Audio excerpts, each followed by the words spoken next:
we are faring worse than other countries right now. Vash Capella spent 15 minutes with Anita Anand, and Anita Anand just put her foot in her own mouth, one after another after another. Welcome back to the Canadian Shield. My name is Sterling.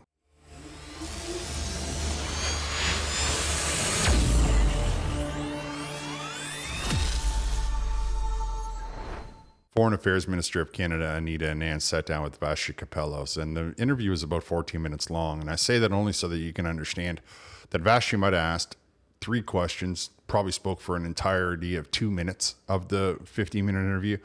And Anita Anand just rambled on and on and on and tripped over herself and countered herself and did all kinds of, like, the entire interview looked like she wasn't even in it. Like she was somehow having a conversation while she was doing 2 or 3 other things, you know? Like there was just nothing about it that made any sense, no cohesiveness at all, which might have been funny, except for the fact that this individual is in charge of policy for this country. So that's something to be thinking about. Let's get into this. Defense and security, as you mentioned, the second, economic resilience, and the third, core values. I want to pick up on the economic resilience part because you gave some examples in Mexico, Indonesia, and in Europe. Your opposition at this moment in time says that you're essentially conveying something that isn't true. That in Indonesia's case, for example, that deal was actually arrived at in November of 2024, before this prime minister took office. That in Mexico, there's not anything really tangible besides an agreement saying that you want to work together more. That even in Europe, CETA is largely in place, and that there's no sort of proof of what those expanded relationships will actually mean for Canadians. Can you respond to that criticism that basically you're advertising something that isn't fully actually provable? Actually, they're grasping at straws. Canada is the only G7 country that has a free trade agreement with every other G7 country. We have strong trade relationships. What we are doing is enhancing already existing strong trade relationships by making sure that we're leveraging our international relationships. So with Mexico, for example, the work that we are doing is to expand the scope of the relationship, to ensure that we are putting on the table Canada's competitive advantages in the area of critical minerals and energy, for example. The Conservatives say that the 3 things that you're putting forward are just like you did with the 5 lists on the item, that it's already been done and you're simply taking credit for other people's work. And what you are trying to amp up is not anywhere near as comprehensive or as beneficial as you're claiming.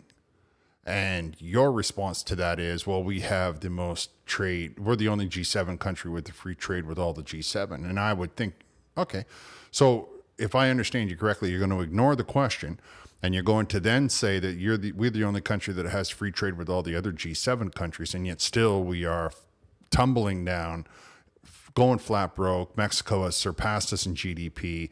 We are losing all kinds of jobs to the United States, 80,000 at last count. So all of this trade that we already have with the G7 should mean, how this free trade that we have should indicate that there would have been no ripple in our economy, and our economy should be booming, because you're saying that we have it, as you're offering this up as proof, and how we're only accentuating these deals with these comments about Indonesia and about Mexico and so on. Am I the only one who thinks that doesn't make any sense? I mean, there's absolutely nothing in what she said that A, answers the question, or B, supports the contention that we're doing just fine. But how soon will those efforts bear fruit for Canadians who are looking at a second quarter contraction of the economy to the tune of 1.6%? The closest country in the G7 that even, comes anywhere near that is Germany at a contraction of 0.3%. Like, we are faring worse than other countries right now. Actually, Vashi, what you need to do in building a strong foundation and diversified trade relationships is continue to pursue those relationships, not retreat. Canada, as I said in my speech this morning, is a multilateral trading partner with many other countries. So if we get all these trade deals going on, how come there's economic hardship? I mean, a contraction of 1.6%. is an enormous amount of money, especially when you consider that the American economy at the same time is going up 3.3%, and it's already the largest economy on earth. So it is going up probably our entire GDP and then some. And we're going down 1.6%, but we already have this multilateral trading agreement with all these countries, so there should be no impact. All I can say is whatever she thinks she said, all I heard was word salad. Is your government, though, being honest with Canadians about the degree to which that notion and those values and those endeavors that you just explained will actually supplant our economic relationship with the United States? To give your previous government credit, you signed a number of significant free trade deals with different regions of the world that came into effect during that 10-year period, and we still remained trading partners with the United States to the tune of 3/4 of all of our exports consistently through that decade, heading to one single location. So when you talk about enhancing the relationships, like, the Prime Minister often says, like, we can give ourselves what others don't, implying that we'll be able to supplant what we lose with the United States. But the facts just don't bear that out, like, at all. So why not just be honest with Canadians about it? Actually, I do not agree with your frame. This is being honest with Canadians in the sense that we have a trading relationship with the United States where 75 to 80% of current trade is covered under that agreement.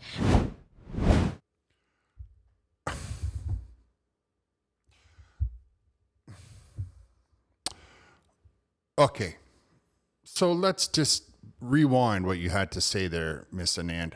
You're saying that you're telling Canadians that we can supplant the United States trade agreement by trading with other countries, and we have already the great trade deal with most of the world and free trade with all of the G7. So this is something that we're going to be pursuing. And the question, then our economy is shrinking by 1.6%. And Vasi says, well, it doesn't seem like you're able to replace all of the trade that we got going on with the United States. So are you being honest with Canadians? Why don't you just tell them the truth?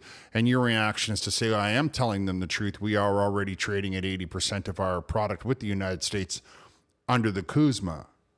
And yet our economy is still shrinking. And so if we're already trading, then why are you worried about more trade? Or on the other hand of it, if our economy is shrinking, how come this trade is not helping us? Come on. All I'm asking you to do is just be straightforward. You're not even making any sense. And you're only talking, like imagine in your mind all the people that are losing jobs, and this is your answer to them.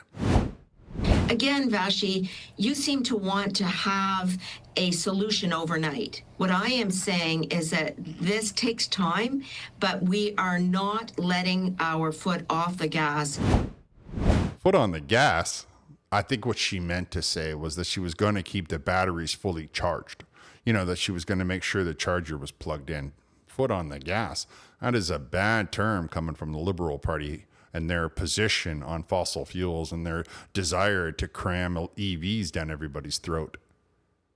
Now, all of that aside, all that over there, let's focus on what she actually said there, that she feels that it's unreasonable for us to have an expectation that the Liberal government will repair this economic destruction overnight. That's not going to happen overnight, that we have to give the Liberals more time. Had the Liberals listened to anybody in the first place, we would have been able to withstand the economic alteration that the United States brought to the world.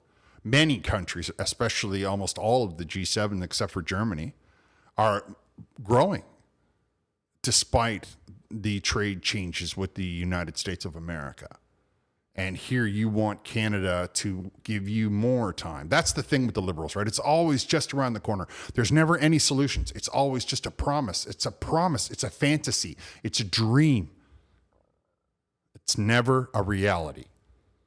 And we see it. The foreign affairs minister, the prime minister, the economic minister. It's always, we're gonna. You've been saying we're gonna since 2016, and you have delivered nothing. But those people that are losing their jobs right now, those high-paying jobs, and as a result, they're losing their house, they're losing their family. To them, there's no more time to wait. To them, it's right now.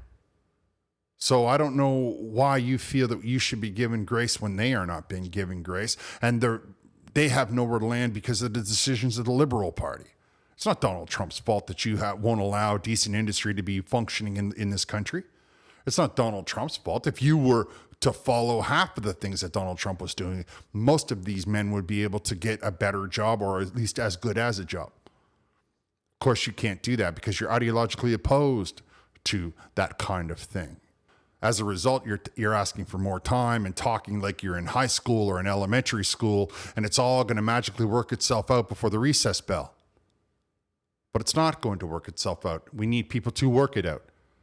And I don't think that Anita Anand is qualified to be worked, not based on her answers. It seems to me that she, on the one hand, says trade is excellent, but on the other hand, we need more of it. And on the third part of it, well, I just won't look at the economy, so it won't be a real issue.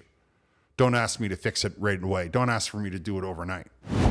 With respect, I certainly don't think that something can happen overnight. I think there are 80,000 people in Canada who have lost their job over the last 6 months who are hopeful that this isn't sustained. And I think that, your government in the election promised to make us the most powerful economy, the strongest economy in the G7. You're the ones who set that expectation, not people who are asking questions of you. Exactly. And the election was on April 28th, and we are here now in mid-September, and we will continue, or late September, and we will continue to ensure that there are markers of the success. Our Foreign Affairs Minister, everybody, who agreed with Vashi that we don't have any more time to waste, that it's 80,000 jobs, and that you made promises all the way back in April. She doesn't seem to be too aware of that she was agreeing with Vashi, all the while making herself look bad by doing that. And then it's, well, we're going to continue to show you the markers. And she went on, and I'll leave a link in the description. But from that point forward, I mean, it was ridiculous, the amount of words. Because I think somewhere in there, she realized that she shouldn't have been agreeing with Vashi, that Vashi was pointing out all of the failures of the promises of the current liberal government, never mind the one of the last decade. And she just says, well, we're going to continue to show the markers. Well, here's a marker. 80,000 jobs are out. That's a marker. Contraction in the second quarter of 1.6. Now, remember something. That's the contraction in the second quarter in Canada, and that's a ridiculous thing. That should never be, because the second quarter is the summertime, and we do all of our building, and we do a lot of stuff happens in Canada in the summertime that indicates that we're having a good year or a bad year, because we are, kids are mowing lawns. And, well, I know that all those jobs right now have gone to the people in the temporary workers program, but typically there would be people generating income because we don't have the winter slowing us down. So we have a big construction going on, or we have landscaping happening. We have people out of school, so they're working more. So there should of all the 4 quarters, this should be the big one for Canada, especially because, like everybody knows, we do a lot more stuff in the summer than we do in the winter. And she's nodding her head and bobbing along. Well, it's a marker, 1.6% shrinkage, there's a marker. Weakening of the dollar, there's a marker. The PBO come out with dire warnings, that's a marker. We got a lot of markers going on here that all indicate the Liberal government has no idea what they're doing, is in no way, shape, or form close to solving at least one of the 24 problems we got coming down the pipe that is about to bulldoze this country. And she wants you to give her more time. That's all the Liberals ever want, more time. I think that we should be demanding from the Liberal immediate results on some stuff. Or are they going to start to talk to us about, I don't know, dentures and daycare, birth control? I mean, I don't see how any of those are solving any of our problems. Or are we going to be talking about the 4 little infrastructure projects that were near completion already? Why don't we talk about the markers that we can see? The the 80,000 jobs, the contraction of the economy by nearly 2%. Imagine inflation and the contraction. I mean, it's astounding though. Like, if we don't start to reverse this, recession is going to be in the rearview mirror. We're going to be staring down the barrel of hyperinflation, which I promise you is a completely, that's madness. Then we'll be running around the world asking for a bailout. Canada asking for a bailout. Anyway, that's my opinion. You can leave me your opinion down in the comments. I would encourage all of you to share this with your socials. I'm going to wrap here. I want to thank you for listening. I'll talk to you next time.